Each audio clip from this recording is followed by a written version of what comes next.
नमस्कार मित्रांनो, तुमचे संतोष काय म्हणतोस या चॅनलमध्ये सगळ्यांचे सहर्ष स्वागत. आज पोरांनी मनासारखं काम केलं आहे आमच्या. म्हणले अध्यक्ष भूक लागली. काय भूक लागली? अध्यक्ष करून आमचा जीव झाला. इथं उन्हाने गार पाणी आणा जी अडचण काय व्हाय नाही. इथं आणले खायला हॉटेलवर. कायला का खोटं बोलतायला का? तुम्हाला गार पाणी येला का? काय गार पाणी उन्हाने काय झालं इथे? आमच्या आता अंगाला एक फ्रीज बसवा म्हणजे जरा आमचा आत्मा शांत होईल. आणि काय बोलू नका, खाऊ दे जरा जीवन दोन का सकाळ जीव व्याकुळ झाला खायला. नाही एसी बसावते की तुम्हाला? तेवढंच राहिले. चालतंय का एसी? खाऊ द्या राव जीवाला. तो बघ काय ते देव बोला नाहीच काय ते नुसता जरा पडा लावलाय.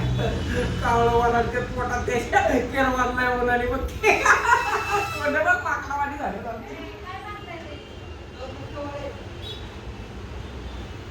अरे हे तर काय बोला नाही हो. रपटच लावलाय. खावा पोटभर खावा, लाजू नका. मित्रांनो, असेच रोज नवीन व्हिडिओ बघायसाठी लाईक आणि फॉलो नक्की करा चॅनलला. संतोष काय म्हणतो या चॅनलला 100% लाईक करा. तुम्हाला नवीन असे व्हिडिओ तुम्हाला रोज बघायला भेटतील. थँक्यू, धन्यवाद. आणि लेट नाश्ता करू वाटला तर या माझ्या व्हिडिओला खायला. बिल सगळं डॅनी भरत. I love you.